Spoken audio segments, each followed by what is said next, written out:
Brothers and sisters, happy fourth Sunday of Lent. Of all of our Lenten Gospel passages, this Sunday's story of the prodigal son speaks the most powerfully to me. But you see, it's a knife that cuts both ways. There's an old saying about Jesus' parables: they comfort the afflicted and afflict the comfortable. Let me explain. Recall the story. It involves a loving old father, clearly an image of God the Father, and his two bad sons. Yes, you heard me right, two bad sons. But all too often we focus ourselves on the wrong one. First, the younger brother. He rudely demands half his father's estate, money to which he had no right in law. Only the older brother had a right to inherit in Jesus' day. But the loving old man relents, only to have his young son waste half of his life's treasure in unimaginably sinful, evil ways. When the young man turns back, half-starved and humiliated, the old father rushes out to him and lavishes upon him only compassion, even putting the signet ring on his finger, a gesture the early church would have spotted immediately and even gasped at, but we tend to miss.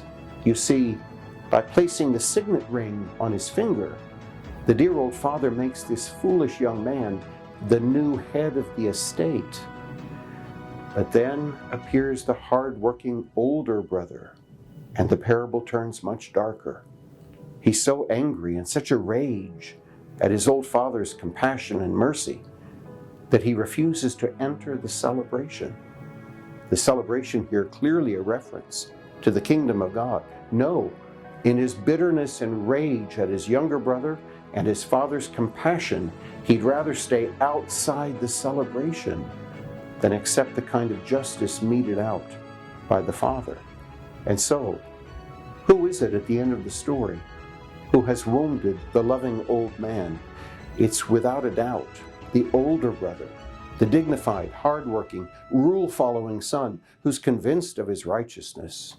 Sadly, he's morally blind, unable to see that the kind of conversion he's being called to is far more difficult than what the younger son went through. Regrettably, what he's suffering from in his self-righteousness, indignation, and rejection of the Father's mercy is also far more toxic and poisonous than anything his younger brother did. Brothers and sisters, look at the context of the parable. When Jesus preached it, he wasn't speaking to a gathering of younger sons. No, he's preaching to the self-righteous, to those who rejected his preaching about God's mercy and love, to those who yearn for a vengeful and punishing God. Oh yes, he's preaching to a gathering of older brothers. And we stand today in their footsteps. And until we face our own resentment toward God for the mercy he shows those we deem unworthy and forever lost, the murderer who repents on death row, the fallen away Catholic who still turns to the church for help, the repentant sinner who may have wounded us or those we love in a host of ways, until we face our resentments and rejection of God's mercy toward them, we remain standing in the sandals of the bitter, righteous older brother, not even realizing the sickness it's causing our soul. Yes, this is a powerful parable, and it cuts both ways. But until its real message sinks in and we start living like redeemed younger brothers, the truth is, we're probably still outside the party, no matter how well we follow the rules.